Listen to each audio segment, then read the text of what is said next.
Welcome to Sahsarma jobs notifications. और आज हम बात करेंगे पंजाब यूनिवर्सिटी 2016 का जो पेपर है, इसमें हम कुछ क्वेश्चन सॉल्व करेंगे और साथ में आपको मैं कुछ हिंट दूंगा। वैसे आपको स्टडी करनी है, वैसे आपको तैयारी करनी है, ठीक है। और दूसरी बात मैं आपको बता दूं, जो भी बच्चा पंजाब यूनिवर्सिटी का हो चाहे सरदार पटेल यूनिवर्सिटी मंडी के लिए तैयारी कर रहा हो, उन दोनों के लिए ये वीडियो बेनिफिशियल रहेगी, ठीक है। वीडियो को हम स्टार्ट करते हैं। क्वेश्चन नंबर 75 से हम स्टार्ट करेंगे। तो पहला क्वेश्चन आपके पास, among the following which one is the best indication of the water pollution due to the mixing of the human feces। तो इसमें यहाँ पर पैरामीशियम है, वैशिलस है, ट्राइपेनोसोमा है, ये इकोलाई है। देखो आप यहाँ बोला है बेस्ट इंडिकेटर ऑफ पोल्यूशन, तो जो डिजीजेज कॉजिंग है उनको तो आप स्किप कर सकते हो, जैसे ट्राइपेनोसोमा वगैरह हो गया, क्योंकि ये तो एलिमिनेशन मेथड से आप सोल्व कर लोगे। पैरामीशियम वगैरह भी आप इंडिकेट नहीं कर सकते, ठीक है। फिजिक्स में रहता है, तो फिजिक्स में आप सभी को पता होगा दो ही होते हैं, एक होता है आपका एंटामीबा हिस्टोलिटिका और दूसरा होता है आपका इकोलाई, क्योंकि ये हमारे इंटेस्टाइन में होता है। फिजिक्स में प्रेजेंट है तो मतलब हमारे इंटेस्टाइन में प्रेजेंट है, यानी बेस्ट एग्जाम्पल यहाँ होगा इकोलाई। तो कोशिश करना एलिमिनेशन मेथड की। तो एलिमिनेशन मेथड यहाँ पे देखो चार ऑप्शन थे, दो ऑप्शन तो एलिमिनेट हो रहे थे, ये तीन भी एलिमिनेट हो रहे थे, क्योंकि यहाँ पूछ रहा था फिजिक्स में, तो ह्यूमन फिजिक्स में इक्वलाई ही मिलता है, बाकी नहीं मिलता, बाकी यहाँ पर ऑप्शन नहीं थे। तो आप ऐसे भी एलिमिनेट कर सकते हो। जैसे क्वेश्चन नंबर 74 है, common in the whale, bat and rat. अब हम देखो व्हेल, बैट एंड रैट में कॉमन क्या है। यार तो क्वेश्चन ऐसा पूछ सकता है कि बैट एंड ह्यूमंस के जो 4 लिम्स हैं उनमें होमोलोगस है, एनालोगस है, या कन्वर्जेंट है, या डाइवर्जेंट है, कौन सा इवोल्यूशन है। कुछ भी क्वेश्चन घुमा फिरा कर पूछ सकते हैं, आपको बस रेडी रहना है हर एक क्वेश्चन के लिए। तो हर एक क्वेश्चन के रिलेटेड जो क्वेश्चन पूछूंगा मैं आपको रेडी रहना। जैसे common in whale, bat and rat में क्या है, प्रेजेंस ऑफ एक्सटर्नल ईयर। तो ये तो आपका एलिमिनेट हो रहा है, क्योंकि एक्सटर्नल ईयर कॉमन कहाँ है, व्हेल में कहाँ है, ठीक है। अब absence of neck, muscular diaphragm between the thorax and abdomen, या external abdomen testis to avoid the high temperature inside the body.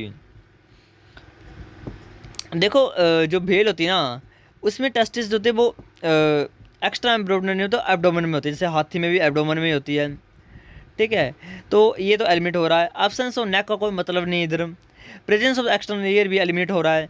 देखो मस्कुलर डायफ्रागम जो होता है एक पिकुलर फीचर होता है वर्टेब्रेट का, ठीक है, जैसे मैमल्स का।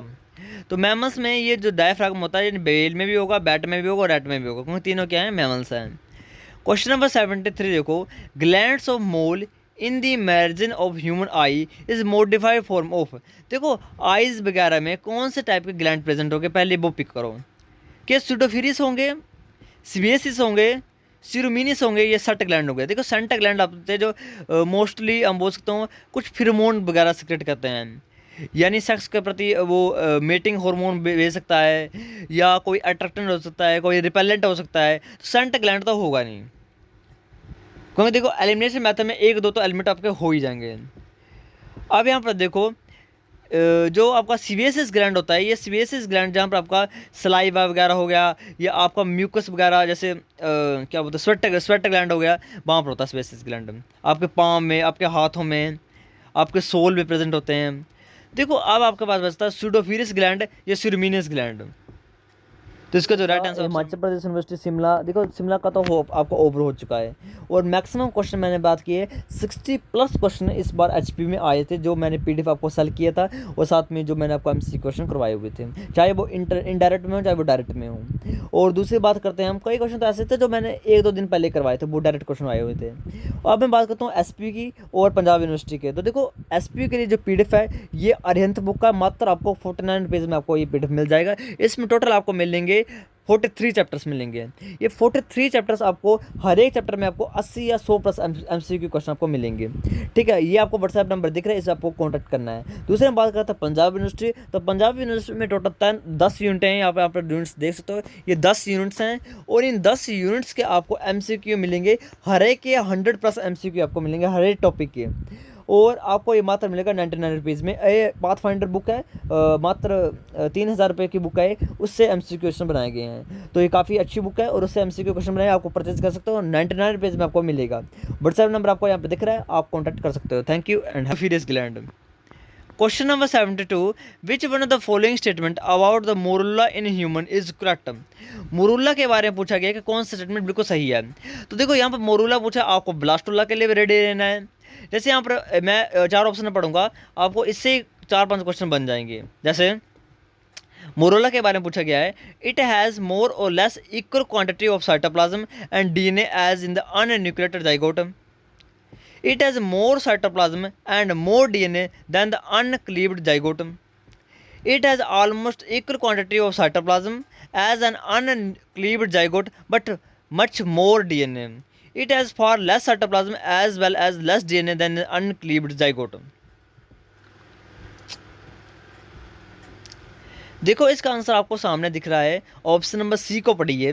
It has almost equal quantity of cytoplasm as an uncleaved zygote but much more DNA. अब देखो डीएनए ज़्यादा क्यों हो गया, आप सभी को पता होगा, यहाँ पर लगातार सेल का डिवीज़न हो रहा है। देखो सेल का डिवीज़न होगा तो साइटोप्लाज्म में तो कोई भी कहाँ भी साइटोप्लाज्म लग रहा है आपको, जब आपकी क्लीवेज होती है, आपकी 2-4 स्टेज आती है, 4 स्टेज आती है, 8 सेल स्टेज आती है, 16 सेल स्टेज आती है, कहीं पर आपको लगता है कि साइटोप्लाज्म ऐड हो रहा है? नहीं, साइटोप्लाज्म सेल ऐड नहीं होता। क्लीवेज में होता क्या है, देखो आपकी जब भी फर्टिलाइजेशन कंप्लीट हो जाती है तो लगातार आपका माइटोटिक डिवीज़न होता है, और माइटोटिक डिवीज़न और क्लीवेज में बहुत ज़्यादा डिफरेंस है, क्योंकि माइटोटिक डिवीज़न में आपका ग्रोथ फेज़ होता है बट क्लीवेज में कोई भी ग्रोथ फेज़ नहीं आते, यानी सीधा एस फेज़ आएगा और एम फेज़ आएगा। और दूसरी बात क्या होती है क्लीवेज में, इसमें जो सेल होते हैं, डॉटर सेल्स होते हैं, उनका साइज धीरे धीरे छोटा हो रहा है बट टोटल वॉल्यूम हो रहा वो सेम रह रहा है। वॉल्यूम में कोई भी फर्क नहीं आएगा, वॉल्यूम सेम रहेगा, बस उनका नंबर कम हो रहा है। अब नंबर कम हो रहा है यानी उसका साइटोप्लाज्म में कोई फर्क नहीं पड़ रहा है, बट डीएनए तो बढ़ रहा है ना, सॉरी डीएनए, हाँ उसका जो डीएनए कंटेंट वो तो बढ़ रहा है, क्रोमोसोम नहीं बढ़ रहे हैं, डीएनए बढ़ रहे हैं। डीएनए क्यों बढ़ रहे हैं, क्योंकि लगातार वहाँ पर एस फेज चला हुआ है, ठीक है, यानी लगातार डीएनए की डुप्लीकेशन लगी हुई है। Question number 71, within the endocrine system, specificity of the communication is determined by the chemical nature of the hormone, the distance between the endocrine gland and its target, the presence of specific receptor on target cells, anatomically connection between the endocrine and target cell. अब देखो अभी आपको लगेंगे कि सारे option सही लग रहे हैं यार, इधर क्या पूछा है, देखो आपसे पूछा है एंडोक्राइन सिस्टम का स्पेसिफिसिटी फॉर कम्युनिकेशन, कम्युनिकेशन पूछा भाई, आपको बाकी ऑप्शन पढ़ने क्यों हैं? देखो कम्युनिकेशन के लिए एक लाइगेंड और एक रिसेप्टर का होना ज़रूरी है। तो देखो the chemical nature of the hormone, ये तो ठीक है, एंडोक्राइन सिस्टम में हार्मोन ही सिक्रेट होते हैं, बट क्या ये हार्मोन कम्युनिकेशन के लिए बेनिफिशियल है? मान लीजिए कोई ऐसा सेल है जहाँ पर रिसेप्टर ही नहीं है, तो हम जितने बजे हम हार्मोन भेज लें वहाँ पर कम्युनिकेशन हम नहीं बोल सकते कि वैलिड हुई है। अब कोई ऐसा है, हम इधर से मैं सिग्नल भेज रहा हूँ, इधर ही मैं वीडियो अपलोड कर रहा हूँ और आप वीडियो बात ही नहीं कर रहे हैं, तो क्या ये कम्युनिकेशन मानेगी? ये कम्युनिकेशन नहीं मानेगी। कम्युनिकेशन तब सक्सेसफुल होगी जब मैं बोल रहा हूँ, आप सुन रहे हो या आप लिख रहे हो, तो ये कम्युनिकेशन होगी, यानी ए तो एलिमिनेट होगा। बी में पढ़ो, the distance between the endocrine cells and its target cell. देखो डिस्टेंस का कोई मैटर नहीं है, इधर कम्युनिकेशन पूछी है। The presence of specific receptor on the target cell, देखो अब मैं यहाँ पर कोई सिग्नल भेज रहा हूँ या कोई लाइगेंड भेज रहा हूँ और उसको उस लाइगेंड को एक्सेप्ट करने के लिए कोई रिसेप्टर लगे होंगे किसी सेल पर, तो हम बोलेंगे एक वैलिड कम्युनिकेशन कंप्लीट हो गई है। तो option C is the right answer. Question number 70, pentose phosphate pathway PPP, इसको हम बोलते हैं hexose monophosphate shunt, is a essential for formation of NADPH and amino acid and nucleotides, NADPH and nucleotides, NADPH amino acid and nucleotides. देखो जिसने भी HMP shunt पढ़ा है उनको पता है कि NADPH बनता है, दैट्स ओके बिकॉज स्टेटमेंट है। देन और क्या चीज़ बनते हैं? अमीनो एसिड, कौन से अमीनो एसिड बनती है? ग्लूटामिन एसिड बनती है या ग्लूटामिक एसिड बनती है? चेक कर लियो, आई थिंक जहाँ तक मुझे पता है ग्लूटामिन एसिड बनती है। NADPH और बाकी भी बनती है, जैसे अस्पार्टेट भी बनता है, ओके ग्लूटामेट भी बनता है, बाकी अमीनो एसिड भी बनती हैं, यानी NADPH भी बनता है, अमीनो एसिड भी बनती हैं और न्यूक्लियोटाइड्स भी बनते हैं। न्यूक्लियोटाइड कैसे बनती है? क्योंकि इनके जब प्रिकर्सर होते हैं, जैसे इराथ्रोज 4-फॉस्फेट हो गया, ग्लिसरॉल डिहाइड 3-फॉस्फेट हो गया, वो प्रिकर्सर होते हैं न्यूक्लियोटाइड्स के। तो हम ये तीनों प्रोसेस होती है HMP शंट के through. Question number 69, an example of the competitive inhibition of enzyme is in the inhibition of. Example पूछा है कम्पिटिटिव इनहिबिशन का। देखो कम्पिटिटिव इनहिबिशन होता क्या है? कम्पिटिटिव इनहिबिशन में कोई एक एंजाइम होगा और एक सबस्ट्रेट होगा। अब वो एंजाइम जो होगा ना उसके साथ कोई ना कोई इनहिबिटर कम्पीट करेगा स्ट्रक्चर के बेस पर, यानी जो सबस्टांस आपका जो सबस्ट्रेट है उस पर तो एक्टिव साइट लगी हुई है जहाँ पर एंजाइम ने बाइंड करना है, बट एंजाइम की तरह दिखने वाला एक और सब्सटेंस वहाँ पर प्रेजेंट होगा। ओके। तो सबस्ट्रेट जो है वो आपका एनालॉग से हम बोल सकते होमोलॉग बिहेव करेगा किसी इनहिबिटर के साथ और एंजाइम के साथ बाइंड करेगा, एंजाइम, ठीक है। Succinic dehydrogenase by the malonic acid, cytochrome oxidase by cyanide, hexokinase by glucose 6 phosphate and carbonic anhydrase by the carbonic acid. अब हम देखो succinic dehydrogenase by the malonic acid. अब देखो सक्सनिक डिहाइड्रोजनेज आपको पता भी, को पता है एक एंजाइम प्रेजेंट होता है और ये सक्सनिक को एंजाइम को सक्सनेट में तोड़ता है। तो या तो ये सक्सनेट एंजाइम को तोड़ता है या तो ये सक्सनिक एसिड को फ्यूमनेट में कन्वर्ट करता है, बट कहीं भी मैलोनिक एसिड का यूज नहीं है, यानी मैलोनिक एसिड एक यहाँ पर इनहिबिटर शो हो रहा है, ठीक है। आइए आप ऑप्शन देखो तो ऑप्शन खुद ही पढ़ लो। सक्सनिक एसिड डिहाइड्रोजनेज क्या मैलोनिक एसिड बाइंड करेगा? नहीं करेगा। सक्सनिक एसिड डिहाइड्रोजनेज के साथ हमेशा सक्सनेट ही बाइंड करेगा, यानी मैलोनिक एसिड आपका एक इनहिबिटर है, यानी option A is the right answer. Question number 68, ketogenic includes all except. कीटोजेनेसिस में सब कुछ होता है, क्या चीज़ नहीं होती है? तो कीटोजेनेसिस में आपका acetyl coenzyme A act as a precursor, HMG coenzyme A synthesis participate during reaction, occurs in the liver, acetone is the only product. क्या लगता है आपको, क्या आंसर होगा इसका? तो इसका जो right answer option number D. देखो कीटोजेनेसिस में कोई एसीटोन ही नहीं बनता, इसमें एसीटोन भी बनता है, ठीक, और प्रोडक्ट भी बनते हैं, एस्टाल्डिहाइड यानी हम बोलते हैं एसीटोन ना, और एसीटोन के साथ आपका एसिटेट बनता है और साथ में आपका एसिटाइल कोएंजाइम ए भी बनता है, ठीक है, यानी D is the right answer. Question number 67, the isoelectrical point of the protein is defined as. अब आइसोइलेक्ट्रिकल पॉइंट क्या है? देखो आपने क्रोमेटोग्राफी पढ़ी होंगी, वहाँ पर आइसोइलेक्ट्रिकल पॉइंट आता है ऐसी पीएच जहाँ पर नेट चार्ज क्या हो जाता है, क्या हो जाता है नेट चार्ज? काफ़ी इजी क्वेश्चन है, आइसोइलेक्ट्रिकल पॉइंट। तो 67 का जो राइट आंसर है आपका option number A, net charge आपका 0 हो जाता है, ऐसी पीएच आ जाएगी जहाँ पर प्रोटीन पर कोई चार्ज नहीं रहेगा। एपिबोली क्या होती है? देखो मैंने आपको बार बार क्वेश्चन करवाए हुए हैं, एपिबोली करवाई है, इनवेजिनेशन करवाई है, इनवोल्यूशन करवाई है, डीलेमिनेशन करवाई हुई है। मैं दोबारा बता रहा हूँ, एपिबोली में सिंपली माइग्रेशन होती है या extending upon of the outer ectoderm cells over the किसके साथ?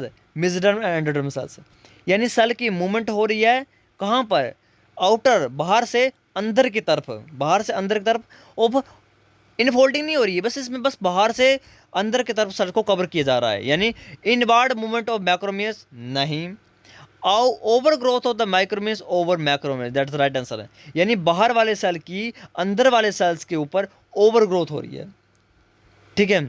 यानी एक इसमें आप समझ लो, कोई आपके पास एक आधा अंडा है, एग है, एग के ऊपर कुछ थोड़े थोड़े हमने जेल फेंका, जेल या कोई भी लिक्विड हम फेंक रहे हो, तो वो स्टिकी है, वो धीरे धीरे धीरे धीरे धीरे नीचे डाउनफॉल कर रहा है, अब होले होले वो पूरे ही एग को कवर कर लेगा, यानी एपिबोली प्रोसेस कंप्लीट हो गई, इसको बोलते हैं एपिबोली।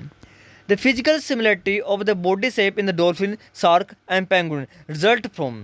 देखो डॉल्फिन होगी, शार्क होगी, पेंगुइन होगी, उनकी फिजिकल सिमिलरिटी बॉडी शेप की है, किस बेस पर है? Parallel evolution, geographical isolation, convergent evolution, या a property of common ancestor. देखो कॉमन एंसेस्टर तो है नहीं, ये तीनों कॉमन एंसेस्टर नहीं है, बहुत डिफरेंस है, तो क्या होगा इसका राइट आंसर? देखो जब भी कुछ चीज़ हो रही हो और वो कॉमन एंसेस्टर के थ्रू नहीं हो रही है, तो वो हमेशा याद रखना कन्वर्जेंट एवोल्यूशन के थ्रू हो रही होती है। मैं हिंट देता हूँ, एग्जांपल देता हूँ, देखो venom of scorpion and venom of snake, क्या ये डाइवर्जेंट है? नहीं है, क्योंकि ये अलग अलग एवोल्यूशन से आए हैं, बट इनका जो जहर है वो सेम है, तो हम बोल सकते हैं ये कन्वर्जेंट एवोल्यूशन का एग्जाम्पल है, ठीक है। Question number 64, during evolution but would be the best reason by the thymine replaced uracil in the DNA. Thymine जब रिप्लेस हो गया यूरासिल से, तो इसका बेस्ट रीजन क्या बोल सकते हैं, क्यों हो रहा है? आपने पढ़ा होगा आरएनए में, जब हमने पढ़ा होगा आरएनए में यूरासिल होता है, डीएनए में थायमिन होता है, तो ये क्या है, क्यों ऐसा रीजन होगा?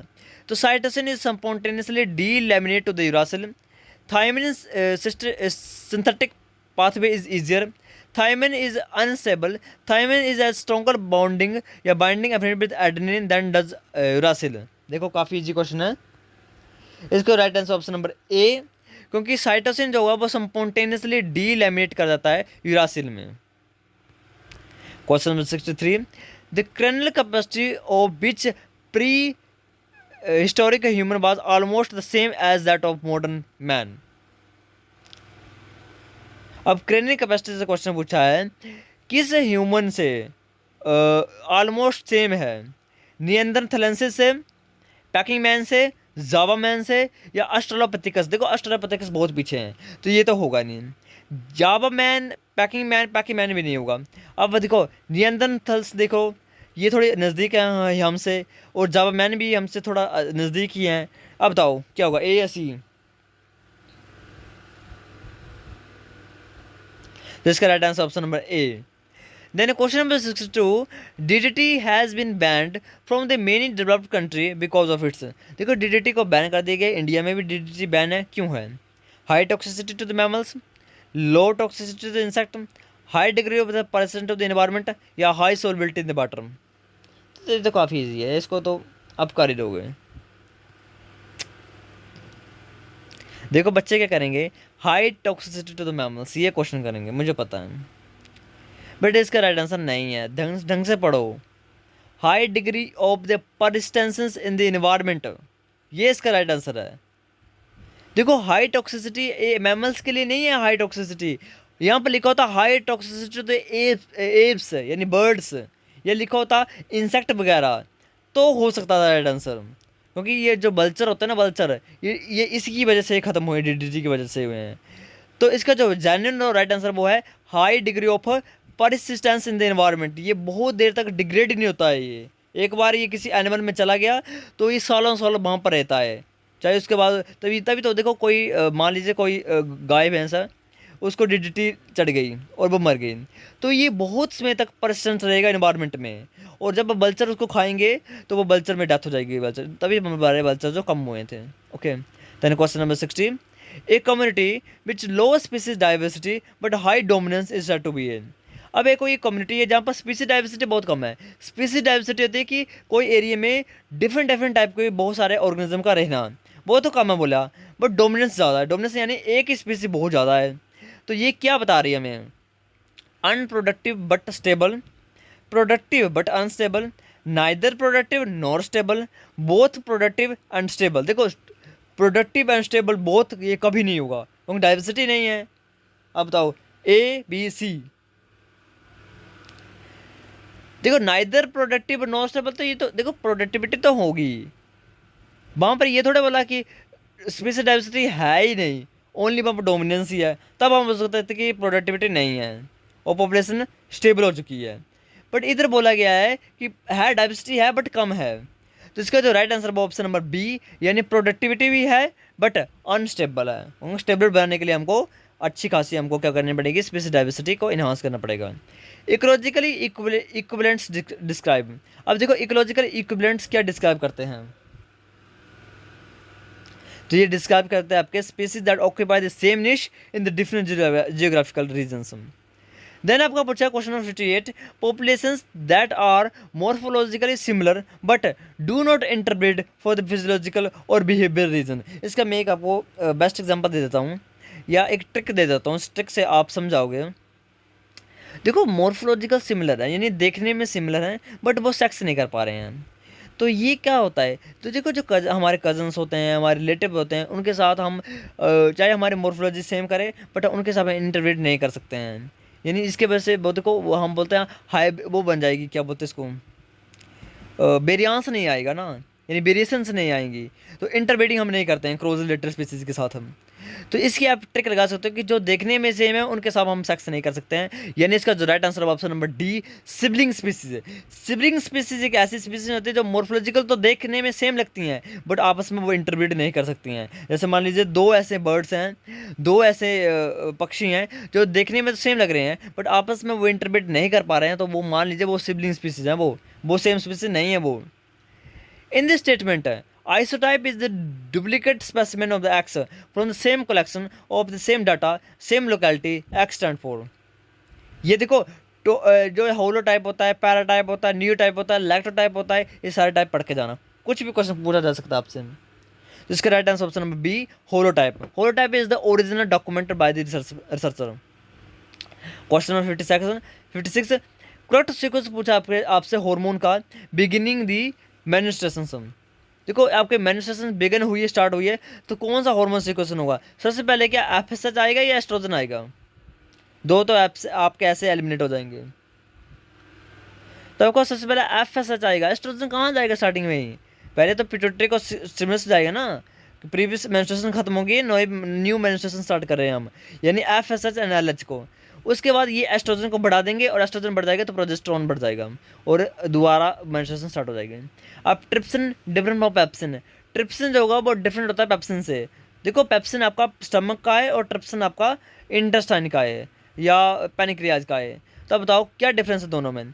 Trypsin digest the protein in the acidic medium by pepsin digest in alkaline medium. बिल्कुल गलत स्टेटमेंट है ये, तो उल्टी होती तो सही हो जाता। Trypsin digest the protein in the alkaline medium by pepsin does not in the acidic does okay, B भी हो सकता है, अभी हम बी लेके चलते हैं। बाकी trypsin is selected from the gastric gland by pepsin is selected from the pancreas, ये भी हम सही बोल सकते हैं। Trypsin production is influenced by the peptides neurohormones by pepsin. नहीं, डी तो होगा नहीं। अब बताओ 55 का, 55 का right answer option number B, trypsin digest the protein in the alkaline medium and pepsin does in the acidic medium. अब देखो सी क्यों नहीं था? Trypsin is secreted from the gastric gland by pepsin is secreted by the pancreas. बिल्कुल गलत statement है, क्योंकि trypsin जो है वो आता है पैनक्रियाज से और जो पेप्सिन होता है वो आता है गैस्ट्रिक ग्लैंड से, स्टमक से। Question number 54. A blood passes along the glomerulus capillaries from the afferent to the efferent arterioles.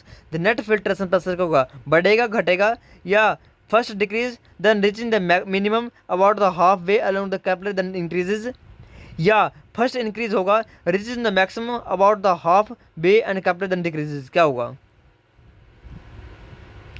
तो इसका right answer option number B, decrease हो जाएगा बस। Question number 53, which of the following is not a function of the liver. Liver का इनमें से कौन सा फंक्शन नहीं है? देखो डिटॉक्सिफिकेशन करता है, बिल्कुल राइट आंसर है। स्टोरेज ऑफ द ग्लूकोज करता है क्योंकि ग्लाइकोजन के फॉर्मेट में। प्रोडक्शन द बाइल, यस करता है। अब storage of vitamin C, vitamin D होता तो मे भी राइट आंसर हो जाना था, बट विटामिन सी एक वाटर सोल्यूबल है जो हमारी यूरिन के थ्रू निकल जाती है, ये स्टोर नहीं होती है। दैट्स ओके, बाकी कल देखेंगे, ठीक है, थैंक यू।